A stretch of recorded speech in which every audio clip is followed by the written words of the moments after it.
نحمده ونصلي ونسلم على رسوله النبي الكريم اما بعد فاعوذ بالله من الشيطان الرجيم بسم الله الرحمن الرحيم لقد كان لكم في رسول الله أسوة حسنة صدق اللہ العلی العظیم وصدق رسولہ النبی الکریم۔ معزز حاضرین و ناظرین گرامی قدر، اللہ رب العزت کے فضل و احسان اور اس کی توفیق خاص سے آج ہمارا موضوع ہے اطاعت و اتباع رسول کی عصری ناگزیریت عقلی میزان کے تناظر میں۔ باری تعالیٰ نے ارشاد فرمایا لقد کان لکم فی رسول اللہ اسوۃ حسنہ، فرمایا بلا شبہ تمہارے لیے رسول اللہ صلی اللہ علیہ وآلہ وسلم کی ذات میں ایک بہترین نمونہ عمل موجود ہے۔ حاضرین و ناظرین گرامی قدر، جب ہم انسان کی ذات اور اس کی سیرت پر غور و فکر کرتے ہیں تو یہ حقیقت ہم پر روز روشن کی طرح عیاں ہوتی ہے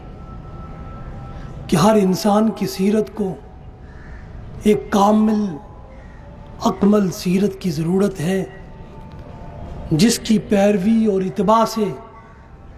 وہ اپنے اندر کمال حاصل کر سکیں۔ سیرت کی کاملیت کے سفر میں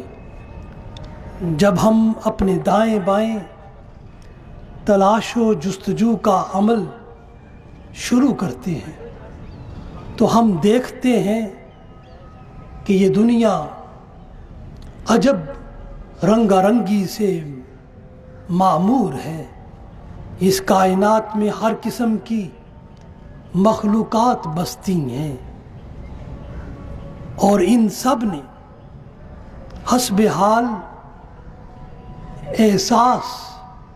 ادراک اور ارادہ کی ترقی و ارتقاء کا سفر طے کیا ہے۔ مثلا جمادات کو دیکھ لیں، ان میں احساس، ادراک اور ارادہ نہیں پایا جاتا ہے۔ کچھ جمادات میں زندگی کا ہلکا سا نشان پایا جاتا ہے۔ اسی طرح عالم نباتات کو دیکھ لیں، ان میں احساس کی ایک غیر ارادی کیفیت پائی جاتی ہے، اور عالم حیوانات کو دیکھ لیں تو ان میں احساس کے ساتھ ساتھ ارادہ کی حرکت بھی پائی جاتی ہے، جبکہ اس کائنات کی اشرف الخلق ہستی انسان کو دیکھیں تو اس میں تینوں چیزیں پائی جاتی ہیں۔ اس میں احساس بھی ہے، ادراک بھی ہے اور ارادہ بھی ہے۔ احساس اور ادراک کے ساتھ ارادہ ہی ہماری شخصیت کی پہچان ہے، ہماری ذات کا عنوان ہے اور ہماری سیرت کا بنیادی اور مرکزی نقطہ اور محل و محور ہے۔ حاضرین و ناظرین گرامی قدر، ہمارے اوپر شرعی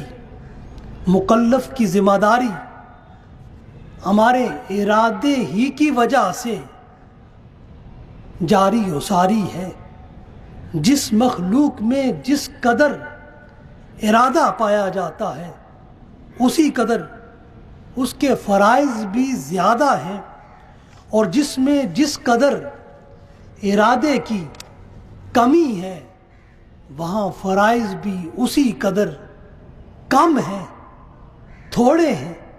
یا نہ ہونے کے برابر ہیں، یا بالکل نہیں ہیں، اس ترازو اور میزان پر جب ہم جمادات کو تولتے ہیں تو وہ سرے سے ہر قسم کے فرائض سے محروم ہیں، اس لیے کہ ان کے پاس ارادہ نہیں ہے۔ نباتات میں زندگی اور موت کے کچھ آثار نمایاں ہوتے ہیں، جبکہ حیوانات کو جب ہم دیکھتے ہیں تو ان میں یہ فرائض کہیں زیادہ نظر آتے ہیں، اور جب ہماری نگاہ فرائض کے باب میں انسانوں پر پڑتی ہے تو یہ حضرت انسان مختلف النوع فرائض کی پابندیوں میں خوب جکڑا ہوا ہے، اور انسانوں میں بھی ہر قسم کے انسان ہیں، ان میں کچھ عاقل ہیں، کچھ مجنون ہیں، کچھ پاگل ہیں، کچھ بے وقوف ہیں، کچھ بچے ہیں، کچھ بالغ ہیں، کچھ دانا ہیں، کچھ ناداں ہیں،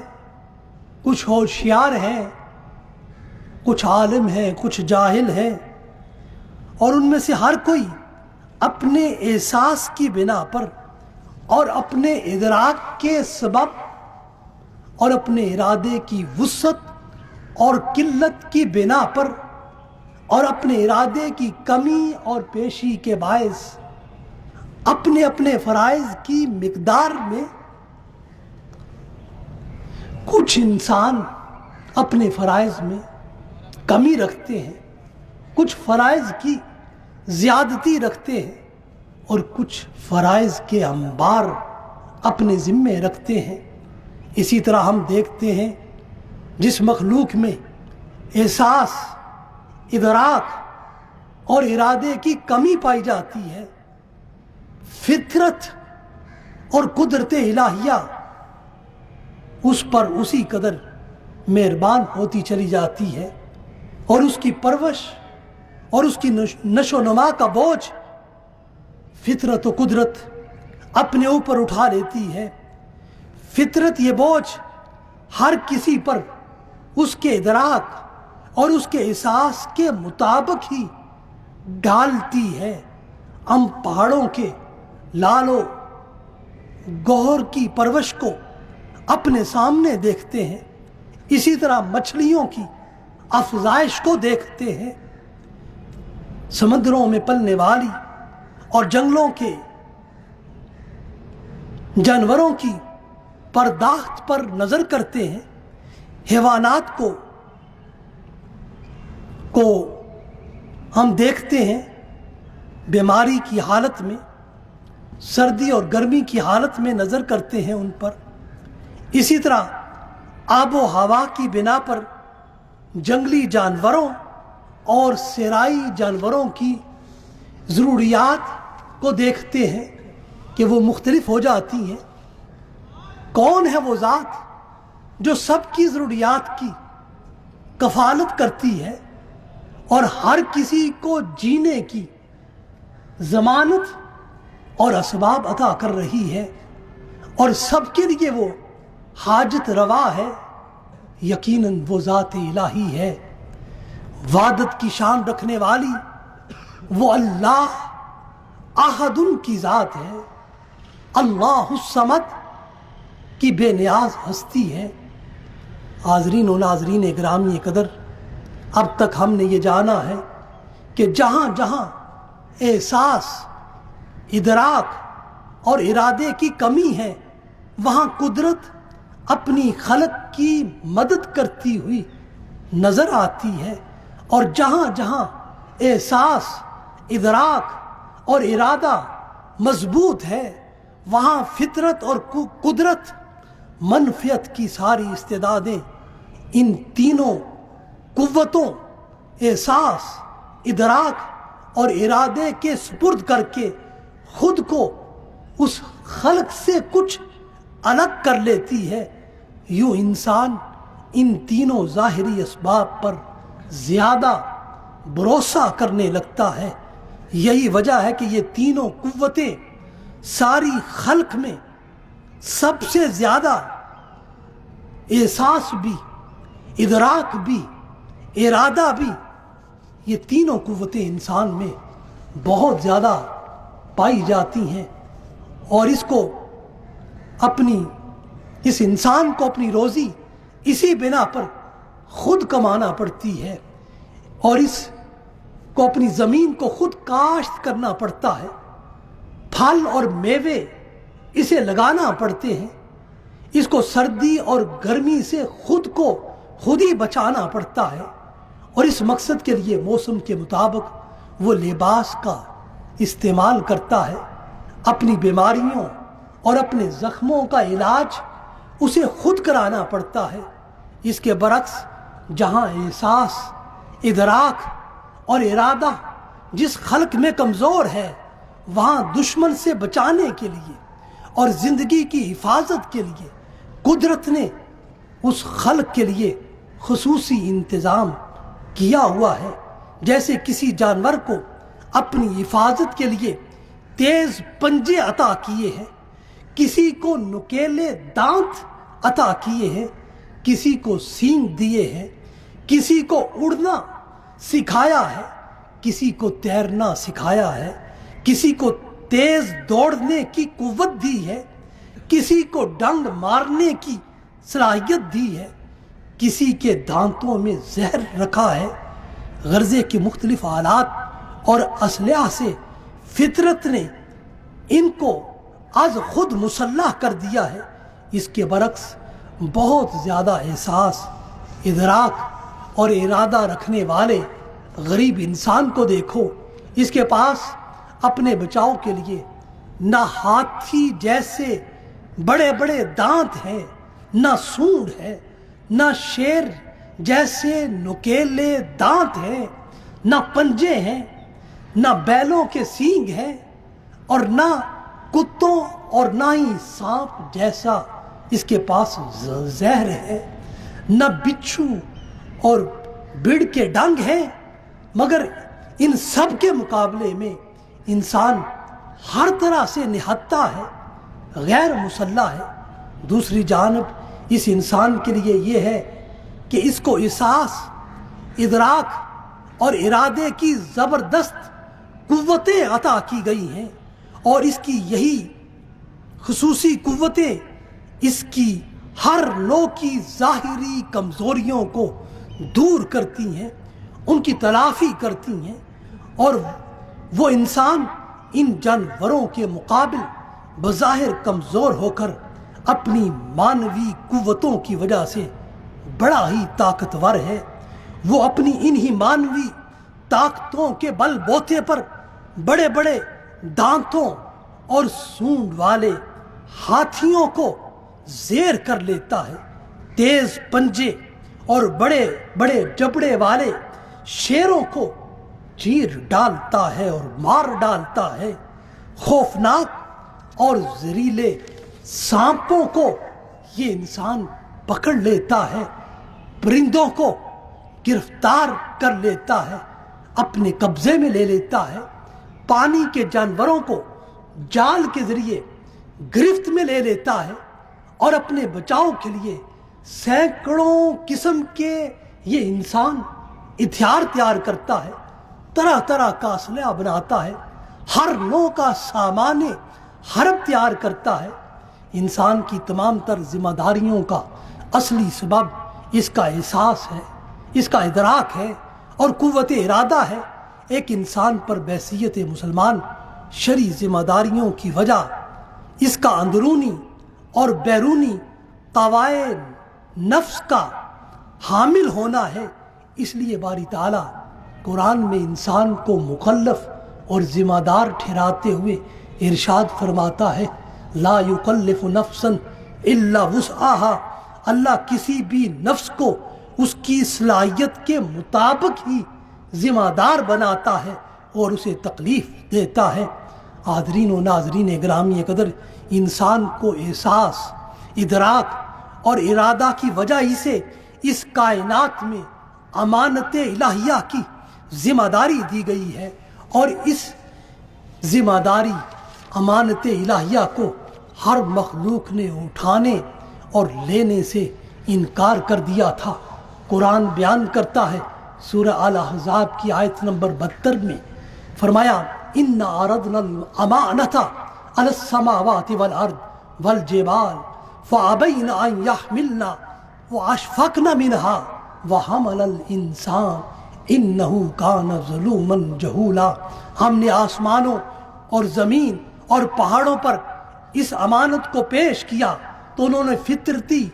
عدم صلاحیت کی بنا پر زبان حال سے اس کو اٹھانے سے انکار کر دیا اور اس سے ڈر گئے۔ پھر اس انسان نے اس ذمہ داری کو اٹھا لیا، بے شک وہ ظالم اور ناداں تھا۔ حاضرین و ناظرین گرامی قدر، ظالم انسان اس وقت بنتا ہے جب اپنی عملی قوت میں بے اعتدالی سے کام لیتا ہے، اور جہول اس وقت بنتا ہے جب عقلی اور ذہنی قوت میں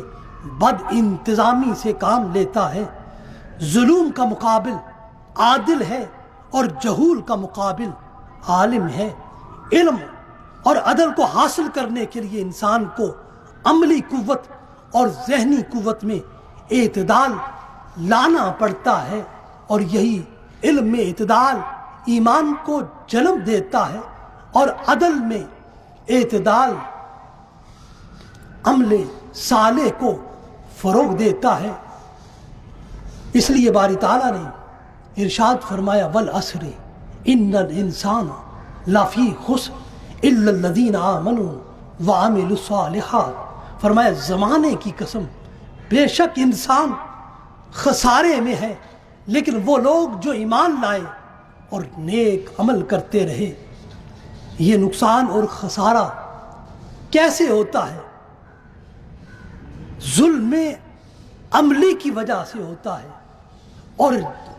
جہل علمی کی بنا پر یہ نقصان ہوتا ہے۔ اس کا علاج ایمان سے ہے، یعنی علم صحیح کے حاصل کرنے سے، عدل کو قائم کرنے سے اور عمل صالح کو اپنانے سے انسان خسارے سے محفوظ ہو جاتا ہے۔ تاریخ گواہ ہے، وہی لوگ اس دنیا میں خسارے سے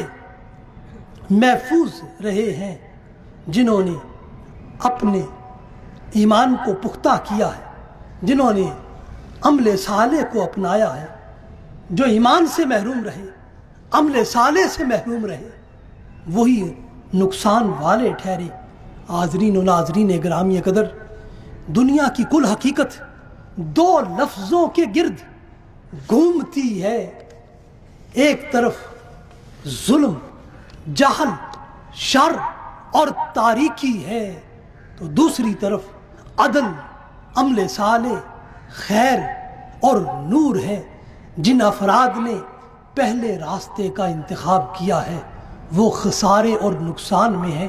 اور جن افراد نے دوسرے راستے کا انتخاب کیا ہے وہ ہر طرح کے خسارے اور نقصان سے محفوظ کر دیے گئے ہیں۔ باری تعالیٰ نے ہر زمانے میں خیر و شر سے آگاہی کے لیے انبیاء علیہ السلام کو اپنی اپنی اقوام کی طرف مبعوث کیا ہے۔ رسول اللہ صلی اللہ علیہ وسلم کسی خاص قوم کی طرف نہیں بلکہ کل اقوام اور کل عوالم کے لیے رحمت عالم بن کر تشریف لائے ہیں، تاکہ آپ کل عالم انسانیت کے لیے اپنی زندگی اور اپنی سیرت کا ایک نمونہ عمل چھوڑ کر جائیں، تاکہ بعد میں آنے والا ہر کوئی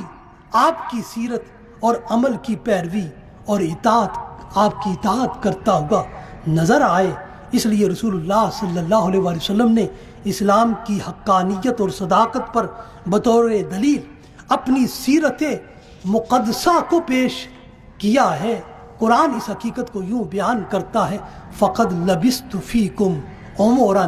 مِّن قَبْلِهِ أَفَلَا تَعْقِلُونَ۔ سورہ یونس کی آیت نمبر 16، فرمایا ہے لوگو میں اس دعوی نبوت سے قبل تمہارے اندر اپنی عمر کا ایک حصہ گزار چکا ہوں، کیا تم سمجھتے نہیں؟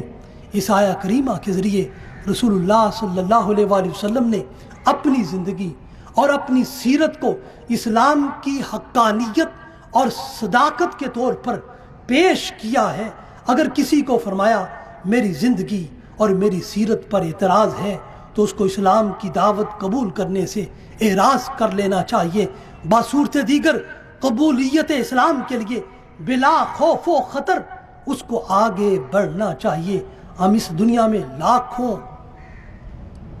شخصیات کو دیکھتے ہیں جنہوں نے اپنی زندگیوں کو ایک نمونہ عمل کے طور پر انسانوں کے سامنے رکھا ہے۔ ایک طرف بادشاہوں کی شاہانہ زندگی ہے تو دوسری طرف سپہ سالاروں کی جنگی زندگی ہے، ایک طرف حکماء اور فلاسفر کی زندگی ہے اور ایک طرف فاتحین عالم کی فاتحانہ زندگی ہے، ایک طرف شہراء کی رنگین زندگی ہے تو دوسری طرف دولت مندوں اور خزانوں کے مالک لوگوں کی دولت مندانہ زندگی ہے، اور ان میں سے ہر ایک کی زندگی اولاد آدم کو اپنی طرف کھینچتی ہے۔ ایران کا دارا ہو، یورپ کا نپولین ہو، سقراط ہو، افلاطون ہو، ارسطو ہو، ان سب کی زندگیاں اپنے اندر ایک کشش رکھتی ہیں اور ایک خاص رنگ رکھتی ہیں۔ اسی طرح اس دنیا کے سٹیج پر ہزاروں قسم کی زندگیوں کے نمونے ہیں جو بنی آدم کی زندگیوں کا ایک عملی نمونہ فراہم کرتی ہیں، مگر ہمیں اس زندگی کی سیرت کو اپنانا ہے جو اپنے اندر سعادت دارین، فلاح دارین اور عدایت دارین کی ضمانت رکھتی ہے، اور سب انسانوں کے لیے وہ سیرت، وہ زندگی ایک قابل تقلید نمونہ ہے۔ حاضرین و ناظرین گرامی قدر، ہمارے سامنے اس دنیا کے سٹیج پر کسی بڑے سے بڑے فاتح اور سپہ سالار کی زندگی بھی آتی ہے جس نے اپنی تلوار کی نوک سے دنیا کے بڑے بہادر اور جری لوگ زیر کر لیے ہیں، اور مگر ہمیں اس ساری بحث کو تشکیل سیرت کے باب میں دیکھنا ہے۔ کیا اس نے انسانی فلاح و ہدایت کے لیے اپنے بعد اپنی سیرت کا کوئی نمونہ عمل چھوڑا ہے؟ کیا اس کی تلوار کی کاٹ نے میدان جنگ سے آگے بڑھ کر انسانی اوہام و خیالات فاسدہ کی بیڑیوں کو بھی کاٹا ہے اور انسان کے باہمی برادرانہ تعلقات کی گتھیوں کو بھی سلجھایا ہے، اور انسانی معاشرت کا کوئی خاکہ بھی اپنی سیرت سے پیش کیا ہے؟ ہماری روحانی مایوسیوں اور نا امیدیوں کا کوئی علاج بھی کیا ہے؟ ہمارے دلوں کی ناپاکی اور زنگ کو بھی کیا اس نے مٹایا ہے؟ ہمارے اخلاق اور اعمال کا کوئی نقشہ بھی پیش کیا ہے؟ ان سارے سوالات کا جواب نفی میں ہے۔ حاضرین و ناظرین گرامی قدر، اسی طرح دنیا میں بڑے بڑے شہراء بھی پیدا ہوئے ہیں، ان کی زندگیاں اور ان کی سیرتیں بھی ہیں۔ یہ خیالی دنیا کے شہنشاہ عملی دنیا میں بالکل بیکار ثابت ہوئے ہیں۔ یہ فوری جوش خیالی لذت دائم کی افزائش تو کرتے ہیں مگر انسانی زندگی کی مشکلات کو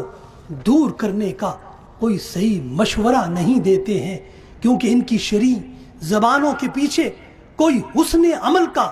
کوئی خوش نما نمونہ نہیں ہوتا ہے۔ اس لیے قرآن ان لوگوں کے لیے بیان کرتا ہے وَالشُّعَرَاءُ يَتَّبِعُهُمُ الْغَاوُونَ أَلَمْ تَرَىٰ أَنَّهُمْ فِي كُلِّ وَادٍ يَهِيمُونَ وَأَنَّهُمْ يَقُولُونَ مَا لَا يَفْعَلُونَ إِلَّا الَّذِينَ آمَنُوا وَعَمِلُوا الصَّالِحَاتِ۔ سورہ شعراء کی آیت نمبر 227۔ فرمایا اور شاعر ان کی پیروی بہکے ہوئے لوگ کرتے ہیں، کیا تو نے نہیں دیکھتا کہ وہ ہر وادی میں بھٹکتے رہتے ہیں اور وہ جو کہتے ہیں اس کو کرتے نہیں، لیکن وہ لوگ جو ایمان لائے اور نیک کام کرتے رہے۔ حاضرین و ناظرین گرامی قدر، اسی طرح دنیا کے حکماء اور فلاسفر کی زندگی اور سیرت ہے۔ یہ لوگ اپنی عقل رسا کے ذریعے نظام عالم کے نقشے بدل دیتے ہیں۔ یہ عجائبات عالم کی طلسم کشائی کے حیرت انگیز نظریے پیش کرتے ہیں، مگر عالم انسانیت کی ہدایت کا کوئی عملی نقشہ آج تک پیش نہیں کر سکے، اور نہ ہی فرائض انسانی کا کوئی عملی نمونہ پیش کر سکے ہیں۔ غرض ہے کہ ان کی دقیق نکتہ سنجیوں اور بلند خیالوں کے پیچھے کوئی حسن عمل نہ تھا۔ ارسطو نے دنیا کو فلسفہ اخلاق دیا اور اس کی بنیاد اور اس کی اساس رکھی ہے۔ اخلاقی مسائل میں ان کی نکتہ آفرینیوں کو داد دی جاتی ہے۔ آج دنیا کی ہر یونیورسٹی میں ایتھکس کے بڑے بڑے نامور پروفیسر موجود ہیں، مگر ان کا علم اخلاق اپنے رموز و اسرار میں معاشرے میں کون سی تبدیلی لا سکا ہے، اور ان کی اپنی عملی زندگی نے عام افراد انسانی کو کس قدر حسن اخلاق سے آراستہ کیا ہے۔ یہ سب تشنا طلب سوال اور مسائل ہیں۔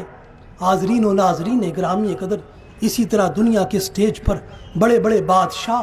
اور حکمران بھی رونما ہوئے ہیں، جنہوں نے چہاردانگ عالم پر حکومت کی ہے، قوم کی جان و مال کے مالک ہوئے ہیں۔ ایک ملک کو انہوں نے اجاڑا ہے تو دوسرے ملک کو انہوں نے بسایا ہے، اور ایک قوم کو گرایا ہے تو دوسری قوم کو اٹھایا ہے، ایک قوم سے چھینا ہے تو دوسری قوم کو بے پناہ عطا کیا ہے، مگر اس کے باوجود ان کا عمومی تاثر یہی رہا ہے جس کو قرآن سورہ نحل کی آیت نمبر 34 میں بیان کرتا ہے، ان الملوک اذا دخلوا قریۃ افسدوها وجعلوا عزۃ اہلها اذلہ۔ بے شک بادشاہ جب کسی آبادی میں داخل ہوتے ہیں تو اس کو بگاڑ دیتے ہیں اور وہاں کے معزز باشندوں کو ذلیل کر دیتے ہیں۔ ان کی تلواروں کی دھاک نے معاشرے کے مجرموں کو چھپایا ہے، مگر انہوں نے خلوت خانوں کے مجرموں کو روکا نہیں، ٹوکا نہیں۔ انہوں نے بازاروں اور ریاستوں میں امن و امان قائم کیا ہے، لیکن دلوں کی بستیوں میں امن و امان قائم نہ کر سکے۔ انہوں نے ملک کا نظم و نسق درست کیا ہے، مگر روحوں کے نظم و نسق کو درست نہ کر سکے، یہاں تک کہ انہی کے درباروں میں ہر قسم کی روحانی بربادی اور گمراہی نکل کر ہر جگہ پھیلتی رہی، اور یہ دنیا کے لیے کوئی قابل عمل سیرت اور کوئی قابل تقلید نمونہ عمل چھوڑ کر نہ جا سکے۔ اسی طرح ہم دیکھتے ہیں اس دنیا کے سٹیج پر بڑے بڑے مقنن بھی گزرے ہیں، لیکن ان کے قانون نے بقا کی دولت نہ پائی، اور ان کے قانون کو ماننے والوں نے دل کی صفائی کا راز نہ پایا، اور دوسرے دور کے حاکموں اور عدالتوں نے انہی کے قانون کو حرف غلط کی طرح مٹا دیا ہے، اور اپنی مرضی اور مصلحت کے مطابق نیا قانون بنایا ہے۔ آئین ساز اور قانون ساز مجلسیں آج جو قانون بناتی ہیں اسی کو نئی آنے والی قانون ساز مجلسیں مٹا دیتی ہیں، اور یہ سب کچھ یہ مقنن اپنے لیے ہی کرتے رہے ہیں۔ اس قوم کے لیے انہوں نے کچھ بھی نہیں کیا ہے۔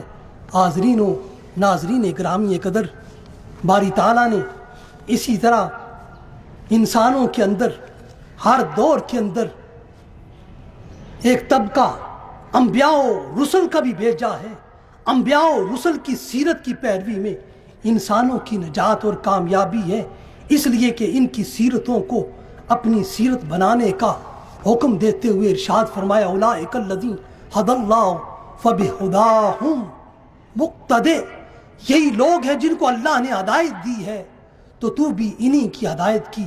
پیروی کر۔ سورہ الانعام میں فرمایا، یہ آیا کریمہ طبقہ انبیاء و رسل کی سیرت کی طرف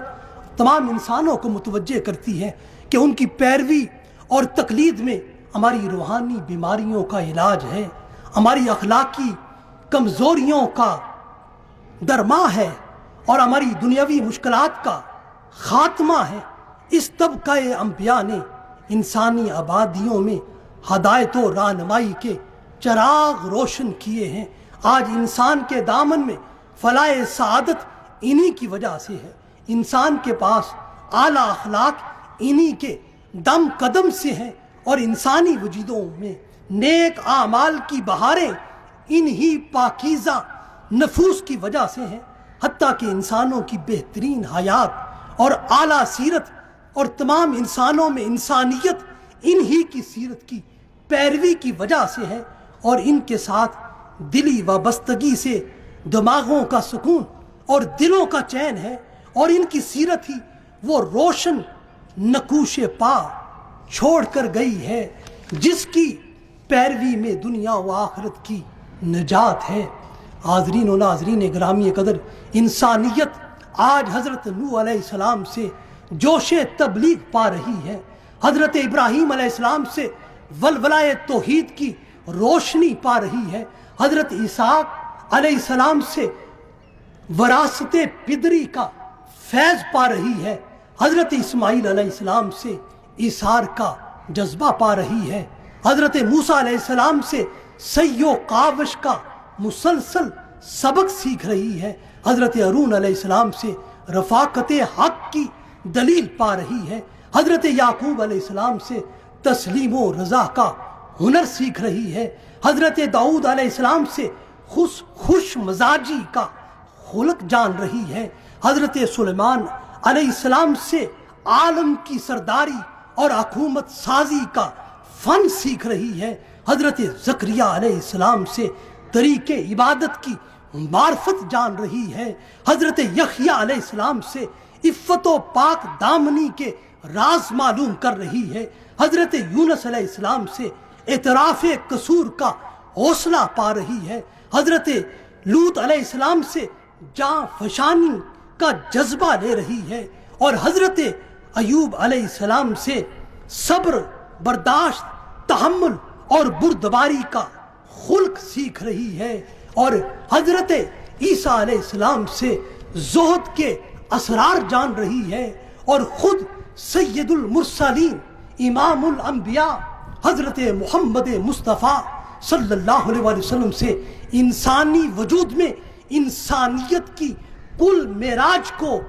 پا رہی ہے، سمجھ رہی ہے، سیکھ رہی ہے، اور آپ کی سیرت میں ڈل کر دنیا انسانیت کے لیے ایک مثالی سیرت کا روشن باب بن رہی ہے۔ حاضرین و ناظرین گرامی قدر، خلاصہ کلام کی طرف بڑھتے ہوئے عرض کروں، باری تعالیٰ نے رسول اللہ صلی اللہ علیہ وسلم کی سیرت کو جملہ انبیاء و رسل کی سیرت کا جامع بنا کر آپ کو یہ صفات بشریت اور صفات سیرت عطا کی ہیں، جن کا ذکر قرآن یوں کرتا ہے، یا ایھا النبی انا ارسلناک شاہدا ومبشرا ونذیرا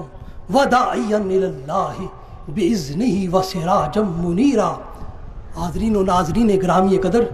آپ صلی اللہ علیہ وسلم اس عالم انسانیت میں خدا کی تعلیم اور ہدایت ربانی کے شاہد بنائے گئے ہیں، اور نیکوکاروں کے لیے فلاح و سعادت کی بشارت سنانے والے مبشر بنائے گئے ہیں، اور وہ لوگ جو ابھی تک اپنے خالق و مولا سے غافل اور دور ہیں، ان کو بیدار کرنے والے، ہوشیار کرنے والے، خبردار کرنے والے نذیر بنائے گئے ہیں، اور زندگی کی صراط مستقیم سے بھٹکنے والوں اور زندگی کے مسافروں کے لیے خدا کی طرف مسلسل بلانے والے، پکارنے والے داعی اعظم بنائے گئے ہیں، اور سارے انسانوں کے لیے ان کی زندگی کے جملہ شعبہ جات کے لیے، ان کے اخلاق و کردار کے لیے، ان کی سیرت و عادات کے لیے اور ان کی کل حیات کے لیے رسول اللہ صلی اللہ علیہ وسلم کی ذات اقدس کو اور آپ کی سیرت مطہرہ کو سب انسانوں کے لیے سراسر نور اور روشن چراغ بنایا گیا ہے۔ یہی وہ حقیقی روشنی ہے جو انسانی حیات اور سیرت کی تاریک راہوں کو منور اور روشن کر رہی ہے۔ اس آیت میں بیان کردہ صفات سیرت باری تعالیٰ نے انبیاء علیہ السلام کو جدا جدا عطا کی تھیں۔ حضرت یعقوب، حضرت اسحاق، حضرت اسماعیل علیہ السلام فقط شاہد ہوئے ہیں۔ حضرت ابراہیم، حضرت عیسیٰ علیہ السلام فقط مبشر ہوئے ہیں۔ حضرت نوح، حضرت موسیٰ، حضرت ہود، حضرت شعیب علیہ السلام فقط نذیر ہوئے ہیں۔ حضرت یوسف، حضرت یونس فقط داعی الی الحق ہوئے ہیں، مگر وہ ذات جو بیک وقت شاہد بھی ہوئی ہے، مبشر بھی ہوئی ہے، نذیر بھی ہوئی ہے، داعی بھی ہوئی ہے، سراج منیر بھی ہوئی ہے، وہ فقط اور فقط ذات رسول صلی اللہ علیہ وآلہ وسلم ہے۔ حاضرین و ناظرین گرامی قدر، باری تعالیٰ نے آپ کی ذات اقدس میں ان ساری صفات سیرت کو جمع کر دیا تھا، اس لیے آپ کی ذات اقدس نے قیامت تک تمام انسانوں کے لیے اور ہر زمانے کے لیے سراپا ہدایت بننا تھا، اپنی سیرت میں اسوہ حسنہ بننا تھا، سب انسانوں کے لیے یکساں قابل تقلید نمونہ عمل بننا تھا۔ اس لیے آپ کی سیرت کو کامل بنا دیا ہے تاکہ ہر انسان آپ کی شان کاملیت کی وجہ سے مستفید ہوتا رہے، اور آپ کی شریعت کو جامع بنا دیا ہے تاکہ کل انسانوں کی جملہ حاجات شریعہ کی تکمیل ہوتی رہے، اور آپ کی تعلیمات کو دائمیت کا وصف عطا کیا ہے تاکہ قیامت تک کل زمانہ آپ کی ہدایت اور آپ کی سیرت سے مستنیر ہوتا رہے، اور آپ کی سیرت کو مجموعہ کمال کا اعزاز عطا کیا ہے، اور اس کو کل انسانوں کے لیے اسوہ حسنہ اور اسوہ کامل بنا دیا ہے تاکہ ہر دور کے انسان کے لیے آپ کی سیرت ایک آئیڈیل سیرت بن جائے۔ حاضرین و ناظرین گرامی قدر، آپ کی سیرت اقدس کو تاریخی اسناد کے معیار کے موافق کر کے اسے ایک تاریخی سیرت بنا دیا ہے، ہر دور کی سیرت بنا دیا ہے۔ آپ کی سیرت کو ختم نبوت کا اعزاز بھی عطا کیا ہے، اس بنا پر اس کو دائمی اور آخری سیرت بنایا ہے۔ رسول اللہ صلی اللہ علیہ وسلم کی سیرت کو باری تعالیٰ نے کاملیت کا وصف عطا کیا ہے، اور جس وصف کی بنا پر آپ کی سیرت اقدس کا ایک ایک حصہ ہماری نگاہوں کے سامنے ہے، کوئی واقعہ پردہ راز میں اور ناواقفیت کی تاریکیوں میں گم نہیں ہے۔ آپ کی سیرت اقدس کے جملہ پہلو روز روشن کی طرح دنیا کے سامنے عیاں ہے۔ سیرت کی کاملیت اور اکملیت کا یہ پہلو اور اس کا یہ منفرد اعزاز فقط آپ کی سیرت اقدس کو حاصل ہے۔ دنیا کے بڑے بڑے مذاہب کے بانیان کی سیرت اس وصف کاملیت سے آری ہے، کوئی بھی سیرت اس معیار پر پوری نہیں اترتی ہے۔ حاضرین و ناظرین گرامی قدر، رسول اللہ صلی اللہ علیہ وسلم کی سیرت اقدس کو باری تعالیٰ نے جامعیت کا وصف امتیاز بھی عطا کیا ہے۔ آپ صلی اللہ علیہ وسلم کی سیرت اقدس کو تمام تر طبقات انسانی کی ہدایت کے لیے ایک جامع سیرت بنایا ہے، اور ان کی زندگیوں کے لیے اس سیرت کو ایک جامع اور نمونہ عمل بنایا ہے۔ ہر انسان کے فرائض اور واجبات کی ادائیگی کے لیے اس سیرت کو اسوہ حسنہ بنایا ہے، اور سب انسانوں کے لیے آپ کی سیرت اقدس کو ایک آئیڈیل اور ایک مثالی سیرت بنایا ہے۔ تمام انسانی سیرتوں کی جامع سیرت اسے بنایا ہے۔ باری تعالیٰ نے رسول اللہ صلی اللہ علیہ وسلم کی سیرت کو ایک اور وصف عالی عملیت بھی عطا کیا ہے۔ ہر انسان اپنی زندگی کو ایک آئیڈیل لائف کی صورت میں گزارنا چاہتا ہے، مگر اس زندگی کا سب سے بڑا معیار اور میزان عملیت اور واقعیت ہے۔ یقیناً خوش کن فلسفہ اور دلچسپ نظریہ اور خوش آئند قول ہر شخص پیش کر سکتا ہے اور ہر وقت پیش کر سکتا ہے، مگر جو چیز سب سے زیادہ مشکل ہے اور جو چیز ہر وقت پیش نہیں کی جا سکتی وہ عمل ہے اور وہ کردار ہے۔ کسی بھی سیرت کی علوت اور بلندی کا معیار صرف اقوال نہیں ہوا کرتے اور صرف اس کے فلسفے اور اس کے نظریات نہیں ہوا کرتے، بلکہ اس کے اعمال اور اس کے عظیم کارنامے ہوا کرتے ہیں۔ اگر عملیت کا یہ معیار کسی عظیم سیرت کو حاصل نہ ہو تو وہ سیرت سب انسانوں کے لیے ایک نمونہ عمل اور ایک قابل تقلید سیرت ہرگز نہیں بن سکتی۔ مثلا اگر کسی نے اپنے دشمن پر قابو ہی نہ پایا ہو اور اسے معاف ہی نہ کیا ہو اور وہ سیرت عفو کی حقیقت کو سمجھ ہی نہیں سکتا، وہ رسول اللہ صلی اللہ علیہ وسلم کی سیرت عفو کی حقیقت تک پہنچ ہی نہیں سکتا، اور جس کے پاس خود کچھ نہ ہو اور اس کے پاس خود کوئی مال بھی نہ ہو وہ غریبوں کی مدد نہیں کر سکتا، مسکینوں اور بے سہارا لوگوں کا سہارا نہیں بن سکتا، جو بیوی بچے اور اہل و عیال ہی اپنی زندگی میں نہ رکھتا ہو وہ اپنے اہل و عیال کے لیے حسن سلوک کا پیکر ہرگز نہیں بن سکتا، جس نے بیماروں کی کبھی تیمارداری اور عیادت ہی نہ کی ہو وہ کبھی بھی بیماروں کے لیے غم خار نہیں بن سکتا، جس کسی نے نہ دوسروں کو کبھی معاف کیا ہو نہ کبھی ضبط اور غضب اور غصے کو قابو کیا ہو وہ کبھی بھی دوسروں کے لیے ایک آئیڈیل سیرت کے طور پر سامنے نہیں آ سکتا۔ آئیڈیل سیرت کا عمل دوسروں کے عمل کے لیے ایک روشنی بنتا ہے۔ انسانی زندگی میں صلح و جنگ، فقر و دولت، ازدواج و تجرد، تعلق خدا و بندہ، حاکمیت و محکومیت، سکون و غضب، جلوت و خلوت، غرضے کے ہر شعبہ حیات اپنے لیے بطور نمونہ ایک عمل دیکھنا چاہتا ہے اور اس عظیم عمل سے رہنمائی لینا چاہتا ہے اور اس بے مثال عمل کے قالب میں اپنے عمل کو اور اپنی سیرت کو ڈھالنا چاہتا ہے، اپنے عمل کو اس عرفہ عمل کے رنگ میں رنگنا چاہتا ہے، اور یہی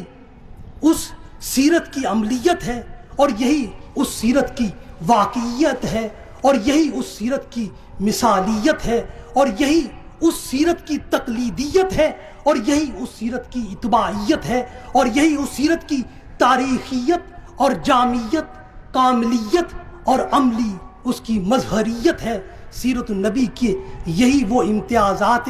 سیرت ہیں جو ہر انسان کو یہ دعوت فکر دیتے ہیں کہ آؤ اس عظیم سیرت کو اپنی سیرت بناؤ اور اس عرفہ و اعلیٰ سیرت کو اپنی شناخت بناؤ، اس لیے کہ ایسی سیرت نہ پہلے کسی نے دیکھی ہے اور نہ قیامت تک دیکھ سکے گا۔ اس لیے قرآن نے تمام انسانوں کے لیے اور تمام زمانوں کے لیے ہر انسان کے لیے قابل عمل اور قابل تقلید سیرت کا اعلان یوں کیا ہے، لَقَدْ كَانَ لَكُمْ فِي رَسُولِ اللَّهِ أُسْوَةٌ حَسَنَةٌ، ہے لوگو تمہارے لیے رسول اللہ صلی اللہ علیہ وسلم کی ذات ایک بہترین نمونہ عمل ہے اور ایک بہترین نمونہ سیرت ہے۔ حضرت حسان بن ثابت نے اس جام میں کامل، اکمل،